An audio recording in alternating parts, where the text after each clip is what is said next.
kí ni ibo orígun wo la fi ẹjọ́ náà sí lénìí? Lónìí àwọn lọ́ọ̀yà àwọn tá a pè lẹ́jọ́ wọ́n ń bẹ adájọ́ àgbà wọ́n fagilé gbogbo nǹkan tí mo ṣe nínú ẹjọ́ yìí nílé ẹjọ́ yìí nítorí pé àwọn sọ pé Attorney General Ọ̀ṣun State wọn ò gbéṣẹ́ fún wọn nítorí pé mo wẹ̀ wá sílé ẹjọ́ lẹ́tà tí Attorney General kọ sí mo dẹ̀ fi yé ilé ẹjọ́ lónìí pé òfin ò sọ pé kí n mú lẹ́tà wá nígbà lọ́ọ̀yà bá délé ẹjọ́ pé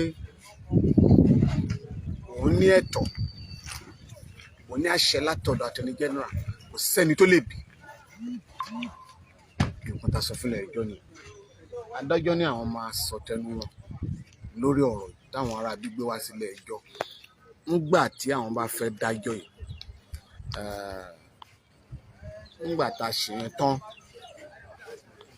àwọn lọ́ọ̀yà gbogbo àwọn tá a pè lẹ́jọ́ wọ́n ń bẹ adájọ́ pé kó fi àwọn yẹn wọ́n lẹ̀ pé wọn ò ṣẹ̀ lábẹ́ òfin àwa dẹ̀ sọ fún adájọ́ lónìí pé gbogbo àwọn tá a pè lẹ́jọ́ ní ọ̀rọ̀ tó wà lẹ́ẹ̀kan wọn nítorí pé Adégòkè ó wọ hòtẹ́ẹ̀lì ibi tá à ń pè nílé ìtura òkú rẹ̀ ló gbé jáde wàá tán bẹ̀ wọ́n tún gbé òkú rẹ̀.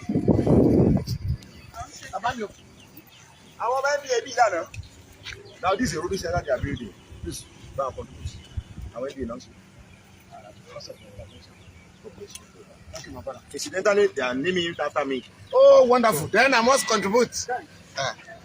So, àwa náà sọ fún ilé ẹjọ́ pé a ti fẹ̀sùn kàn wọ́n.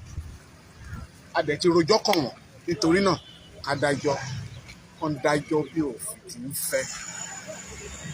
Nǹkan tó ṣẹlẹ̀ lónìí. Adájọ́ wa fi yé wa pé àwọn á sọ ìgbà tán máa da ẹjọ́ yìí pé ṣùgbọ́n kò ní ju oṣù kan látòní lọ. Ẹ ṣe orúkọ yín lẹ́ẹ̀kan sí. Fẹ́mi Fálànà lórúkọ mi. Ẹ ṣé olóòtú.